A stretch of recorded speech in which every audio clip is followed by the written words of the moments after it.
My name is Yvonne. I am 68 years old, and my occupation is a retired bank branch manager.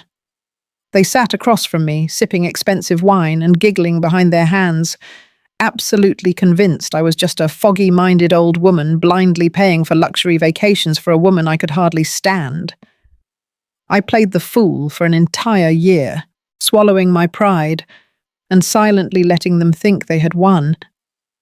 But as I sat at the head of the table this Thanksgiving, I felt the heavy, satisfying weight of a single manila envelope resting on my lap. It was a simple piece of paper that was about to shatter their perfect little illusion and make my daughter-in-law scream. The dining room smelled of roasted turkey, warm sage stuffing, and buttered rolls. Crystal glasses clinked as my son Marcus poured another round of champagne for his wife Chloe. She wore a smug, self-satisfied smile, completely relaxed in my home, treating me like an annoying guest at my own dinner table. I smiled back at her a sweet, grandmotherly smile that took every ounce of self-control I had left. I was about to drop a bomb right in the middle of her picture-perfect holiday, and honestly, I could not wait. You see, my son and his wife made a fatal miscalculation. They looked at my grey hair, my sensible shoes, and my recent hip surgery, and they saw a target. They thought my slowing down physically meant my mind was slipping away, but they conveniently forgot who raised Marcus. After my husband passed away, I did not just sit at home grieving. I went to work. I spent 40 years climbing the ladder in the banking industry, starting as a teller and retiring as a branch manager. For 4 decades, my entire job was sniffing out forged signatures, bad checks, and fraudulent loan applications. I built a career on seeing through lies that desperate people tried to hide behind fake smiles. I am not just some sweet old lady who can be easily pushed around. I am a woman who knows exactly where every single penny goes. They honestly believed they could steal from me without leaving a paper trail. But when you poke a sleeping bear, you'd better be ready for the claws. My late husband, Thomas, and I worked our fingers to the bone to give Marcus the life we never had. We skipped luxury vacations, drove used cars until the wheels practically fell off, and lived on a strict budget for decades. Thomas worked double shifts at the manufacturing plant, and I picked up overtime at the bank every single holiday season. We did it all, so our only son could walk across that university stage and receive his degree without a single dime of student loan debt hanging over his head. When Marcus married Chloe, we even dipped into our hard-earned retirement nest egg to hand them a 20% down payment for their beautiful 4-bedroom house in the suburbs. We wanted them to start their married life on solid ground, completely free from the financial struggles we had endured. I loved my son fiercely, and I trusted him completely. That pure, unquestioning trust led to the single biggest mistake of my life. A few years ago, I had a sudden health scare. It was just a minor heart flutter, nothing truly serious, but it frightened me deeply. Lying in that sterile hospital bed, I started worrying about what would happen if I ever became incapacitated as I got older. I wanted to make sure my medical bills would be paid and my affairs handled smoothly without the courts getting involved in our lives. So, acting out of love and caution, I went down to the very bank where I had worked for years and signed the legal paperwork to add Marcus as a joint account holder on my secondary savings and emergency funds. I looked him in the eye and told him it was just to make things easier, just in case something ever happened to me. I handed him the keys to my financial safety net, truly believing he would protect it the same way I had protected him his entire life. I never imagined in my wildest dreams that he would immediately hand those very same keys over to his entitled wife.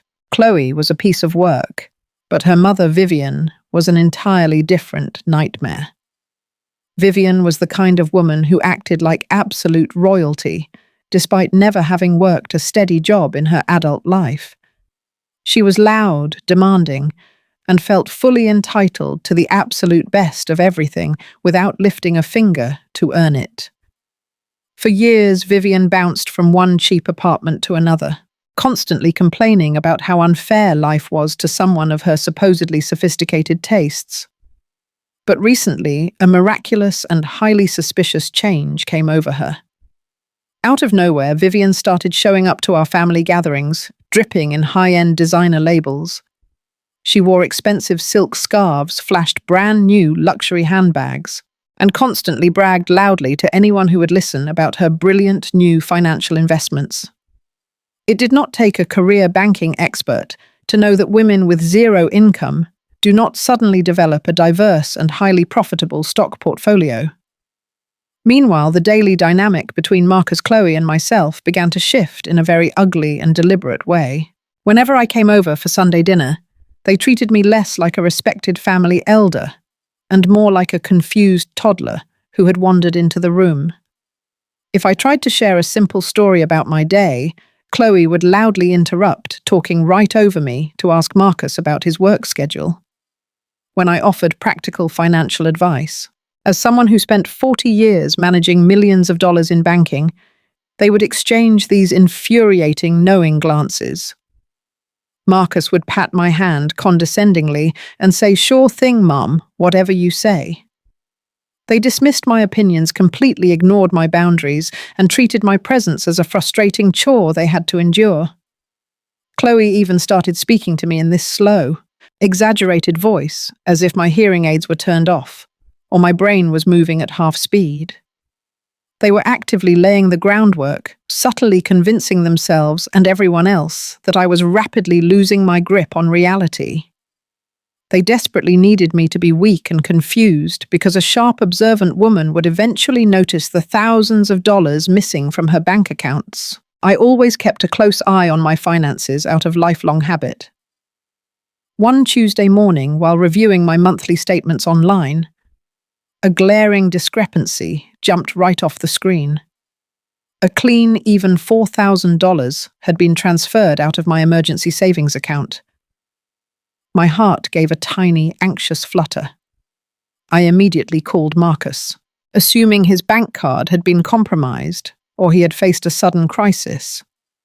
When he answered, he sounded nervous, hesitating and stumbling over his words. Before he could formulate a proper excuse, I heard the phone shuffle and Chloe took over. Her voice dripped with a sickly sweet, condescending tone that made my stomach churn. She cooed into the receiver. "Oh, Mama Yvonne, you told us to use that for the kitchen repairs, remember? We talked about it last week. Are you feeling okay? You have been so forgetful lately." The words hit me like a physical blow to the chest. I had never discussed their kitchen, let alone authorized a $4,000 withdrawal. I sat completely frozen in my living room, gripping the phone tight. The chilling realization washed over me. My own son, the boy I carried, raised and sacrificed everything for, was standing right next to his wife, allowing her to gaslight me into believing I was losing my mind. A terrifying coldness gripped my heart quickly, followed by a deep, shattering maternal heartbreak. They were not just taking my money. They were actively trying to convince me I had dementia to cover their tracks. The terror of doubting my own memory lasted only a few seconds before the sharp instincts of a veteran bank manager kicked in. I did not argue with Chloe on the phone. I simply apologized for my supposed poor memory, said a polite goodbye, and hung up the receiver. Then I walked straight into my home office, fired up my desktop computer, and logged securely into the main banking portal. I did not need Marcus or Chloe to explain a single thing to me. I spent 40 years of my life tracking down complex financial fraud, and digital footprints absolutely never lie.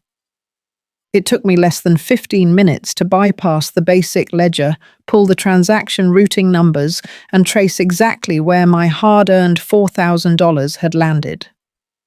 The funds absolutely did not go to a local contractor, a home improvement store, or a plumbing company.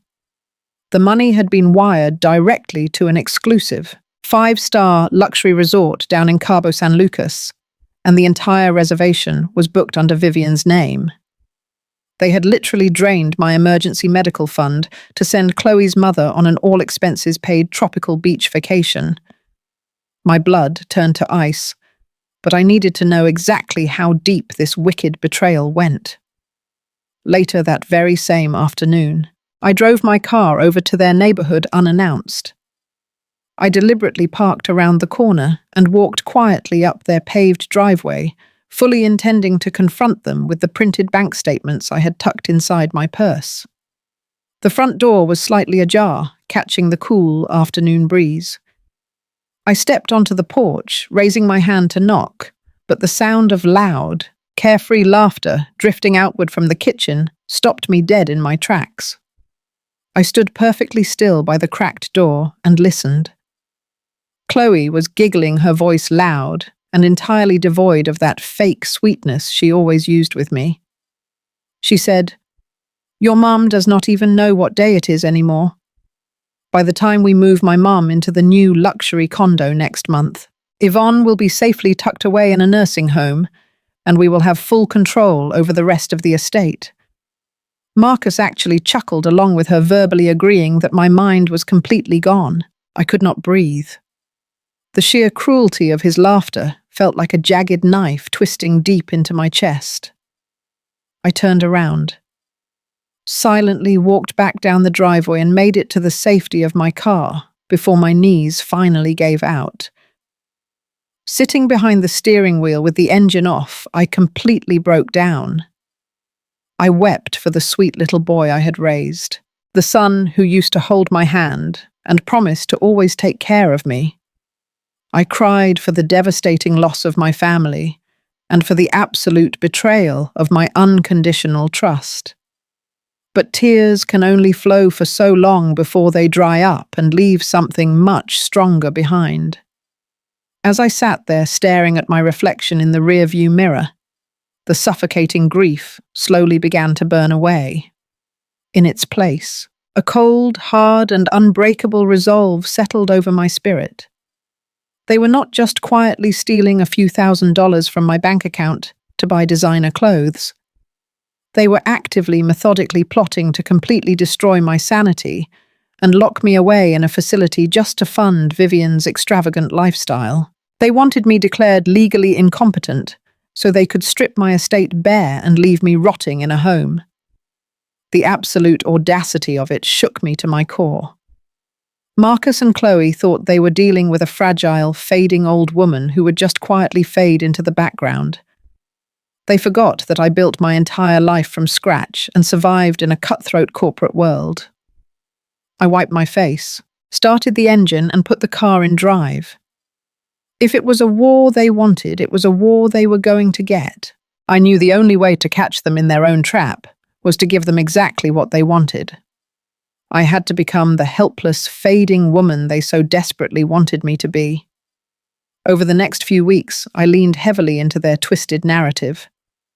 I started calling Marcus by his late father's name, apologizing profusely and acting terribly flustered when I caught my supposed mistake. When I visited their house, I made sure to ask the exact same questions 2 or 3 times in a row, watching with hidden disgust as Marcus and Chloe exchanged those smug, victorious glances.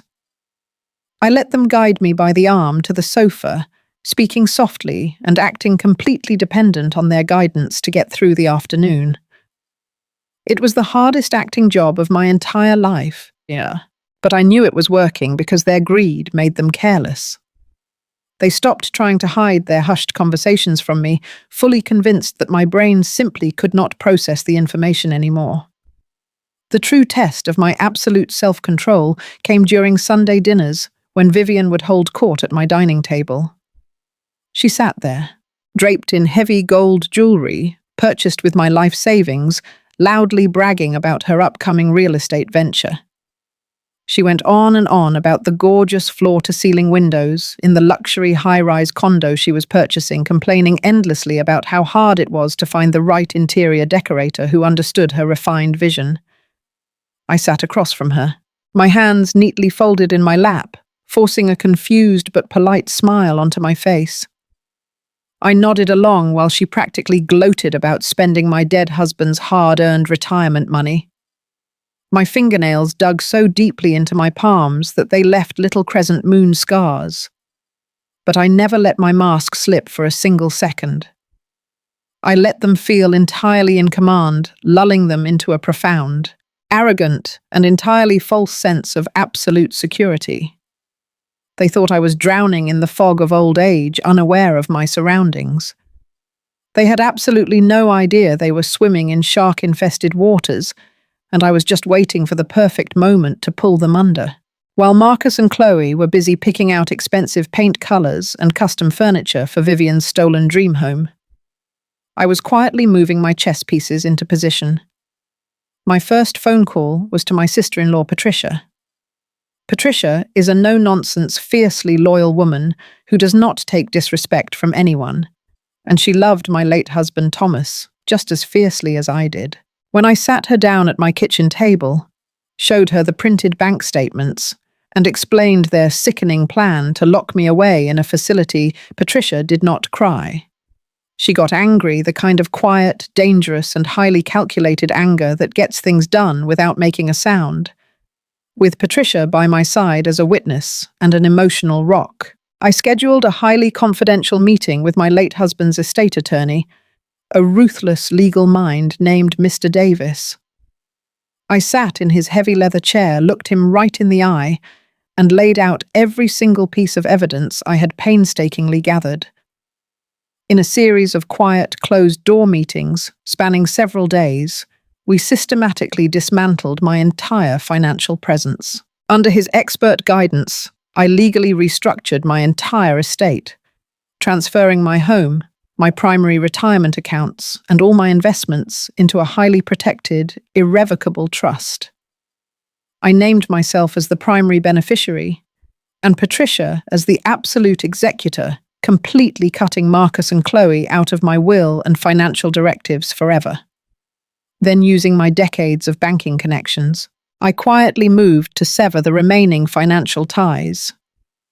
I could not simply close the joint accounts without sending an automatic alert to Marcus, but I could legally remove myself as the primary guarantor. I shifted the liability squarely onto my son's shoulders, ensuring that whatever debt they accumulated from this point forward would fall entirely on them. I secured every single lock on my life, making it legally impossible for Marcus or Chloe to access another dime of my wealth. They were operating under the arrogant assumption that they still held the keys to my kingdom, completely unaware that I had already changed all the locks and reinforced the steel doors. With my assets safely hidden away behind impenetrable legal walls, I just had to sit back and let their own overwhelming greed spring the final trap. It truly did not take long for them to get desperate. Through my remaining fraud alerts at the bank, I noticed a massive credit inquiry pop up under my name. Marcus and Chloe had finally made their big, foolish move. Believing I was completely incapable of managing my own affairs, they forged my signature on a comprehensive power of attorney document. They took that fraudulent, fabricated piece of paper straight to a commercial mortgage lender to use my fully paid-off primary residence as the collateral for a massive high-interest loan on Vivian's luxury condo. They needed hundreds of thousands of dollars to close the deal, and they were willing to risk my home and my shelter to get it. It was a bold, criminal, and incredibly stupid move. The snare snapped shut immediately. Because I had already moved my home and all my significant assets into the irrevocable trust weeks prior, the property was legally no longer mine to give away. The forged collateral they presented to the lender was completely invalid and utterly worthless. But I was not about to let them just walk away from a rejected loan application with a slap on the wrist. I wanted them to face the full, devastating legal consequences of their actions. I quietly placed a direct phone call to the bank's internal fraud department, bypassing customer service and going straight to a former colleague I knew well from my managing days. I flagged the unauthorized loan application and provided them with undeniable proof of the forged power of attorney document. I did not have to hire an expensive private investigator or officially file the criminal charges myself. By officially reporting the felony fraud to a federally insured institution, I activated the bank's automatic legal triggers. The system took over, launching a full-scale, mandatory federal investigation into my son and his wife. I let the massive, unfeeling machinery of the banking system do all the heavy lifting, knowing they could never sweet-talk their way out of a federal crime. That brings us right back to the Thanksgiving dinner table. The room was warm and filled with the rich aroma of the roasted turkey I had spent all morning basting the homemade cranberry sauce and the sweet potato casserole. Everyone was eating heartily, completely oblivious to the storm that was about to hit. Vivian, as usual, was dominating the conversation. She had a massive bite of stuffing on her fork as she loudly bragged about the moving trucks arriving on Monday. She went on and on about how she had already hired a premium white glove moving service to transport her newly purchased designer furniture into the penthouse of the luxury condo. She actually had the nerve to look across the table at me and say it was such a shame I would not be able to visit her there because the elevators might be too confusing for my poor, failing memory. Marcus and Chloe chuckled at that, exchanging those familiar, patronizing smiles that made my stomach turn. I took a slow, deliberate sip of my water, letting the cold liquid soothe my dry throat. For an entire year, I had swallowed my pride and played the role of the confused, fragile old woman. I had let them patronize me, steal from me, and plan my demise right in front of my face. But the act was finally over. I placed my linen napkin neatly on the table, took a deep breath, and stood up. I did not stumble. I did not hesitate. I stood perfectly straight, my posture rigid, and my eyes crystal clear. The sudden movement caught Marcus off guard, and his smile faltered. I reached down beside my chair, picked up the thick manila envelope I had been waiting weeks to deliver, and walked around the long mahogany table. The room fell completely silent, the only sound being the ticking of the grandfather clock in the hallway. I stopped right next to Chloe, looking down at her shocked face, and I placed the heavy envelope right on top of her dinner plate. I spoke with a steady, commanding voice that I had not used since I ran the bank floor. I told her she might want to put her wine glass down and open that right now. Chloe gave me a strange, nervous look before tearing the top off the envelope. She pulled out the thick stack of papers, and I watched the colour completely drain from her face in a matter of seconds. Her hands started trembling so violently that the papers rattled. It was a formal notice of default, accompanied by a highly detailed fraud investigation letter directly from the bank Federal Compliance Office. Before she could even stammer out a lie, I systematically broke down exactly what I knew. I looked Marcus dead in the eye and told him his plan was over. I explained in perfect legal terminology that their financing for the condo had entirely collapsed because the property they tried to use as collateral had been safely locked inside an irrevocable trust for months. I watched Vivian drop her fork as I revealed that all the joint accounts had been frozen, leaving them with absolutely nothing. Then I delivered the final crushing blow. I told them the bank had already turned over the forged power of attorney document to federal investigators, and they were actively preparing to press felony fraud charges against both Marcus and Chloe. Vivian let out a loud gasp, her hands flying to her face as the horrific reality set in. There was no condo. There was no money. She was entirely homeless, and her moving trucks were scheduled to arrive to absolutely nothing. Chloe suddenly let out a piercing, hysterical scream, throwing the papers across the turkey and burying her face in her hands. Marcus jumped up from his chair, his eyes wide with sheer panic as he finally realized my mind was sharper than it had ever been. He fell to his knees right there on the dining room rug, grabbing my hands and sobbing uncontrollably. He begged for my forgiveness, pleading with me to call off the bank and swearing he would pay back every single penny they took. I looked down at the boy I had sacrificed my entire life for, and I felt absolutely nothing but a cold, heavy emptiness. I calmly pulled my hands away from his grasp. I told them to get out of my house immediately, leaving their coats and their fake apologies behind, or I would call the police and have them arrested for trespassing. Unmoved by their pathetic tears, I watched them scramble out the front door into the cold November night. Fast forward 3 months, and the reality of their choices has completely destroyed the fantasy life they tried to build on my dime. Marcus and Chloe are absolutely drowning in insurmountable legal fees, desperately trying to keep themselves out of federal prison. They lost that beautiful 4-bedroom house I helped them buy and are currently renting a tiny, cramped apartment on the bad side of town. Vivian, the woman who thought she was too good to work a day in her life, is currently sleeping on a lumpy couch in her friend's basement. Her designer clothes sold off to buy groceries. As for me, I am sitting on my back porch on a beautiful breezy afternoon with my sister-in-law, Patricia. We have a pitcher of sweet iced tea resting on the table between us. My wealth is entirely secure, protected by an ironclad trust that nobody can ever touch. My mind is as sharp as a tack, and for the first time in a very long time, my heart is completely at peace. The toxic, greedy, dead weight has finally been cut loose, and my future belongs entirely to me. I want to leave you with this one piece of advice.